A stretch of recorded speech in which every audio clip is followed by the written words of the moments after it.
শেষ গোসলটা আমাকে করা স্টিলের খাটের মধ্যে শোয়া। যখন আমাকে শোয়া হাত দিতে লাগে, আমি মানুষগুলোকে চিৎকার করে বলি, এ নিষ্ঠুরেরা, এ নিষ্ঠুরেরা, আমি তো ব্যথা পাই রে। কাঠটা আমার হাড্ডির মধ্যে লাগে, স্টিলটা লোহাটা আমার হাড্ডির মধ্যে লাগে, এত ব্যথা দিস না।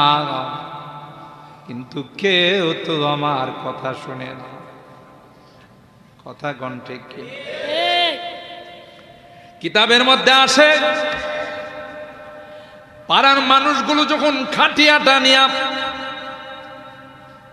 ওই কবরস্থানের দিকে রওনা দে,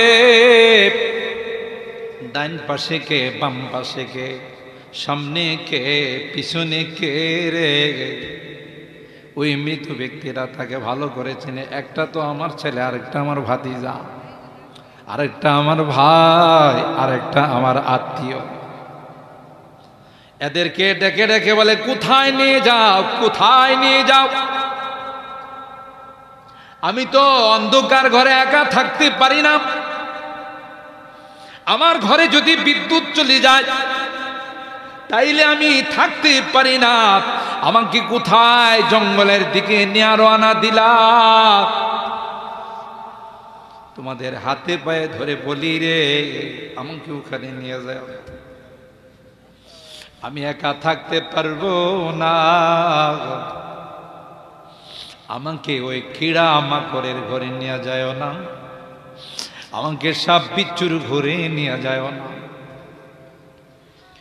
ওই মৃত ব্যক্তি বলে, এত রিকোয়েস্ট করি, এত অনুরোধ করি, কিন্তু মানুষগুলো এত নিষ্ঠুর, এত নির্দয়, আমার ডাক একটা মানুষও শুনে না।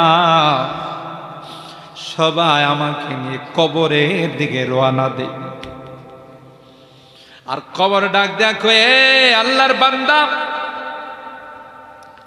এ আল্লাহর বান্দি, তুমি যে আমার মধ্যে আসতেছো, আমার পরিচয়টা তোমাকে একটু নিয়ে নেওয়া দরকার।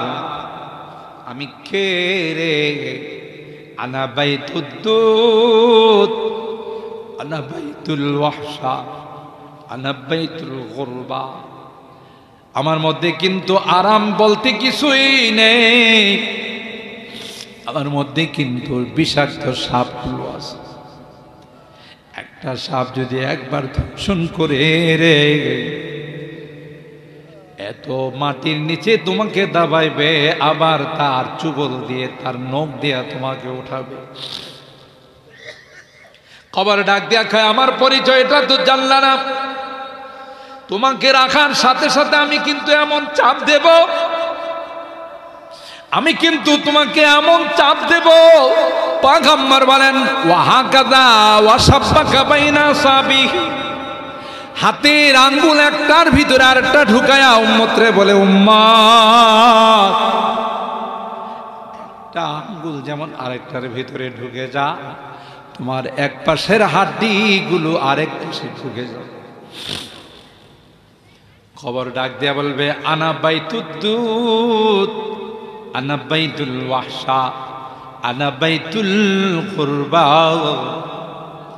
আমার মধ্যে কিছুই নাই, লাইট নাই, কোনো ভালো বন্দোবস্ত নাই। কিন্তু এ আল্লাহর বান্দা, আল্লাহর ঘরের সাথে সম্পর্ক রেখা, আল্লাহর হুকুম মাইনা যদি দুনিয়া থেকে আসতে পারো রে, আল্লাহ কবরকে অর্ডার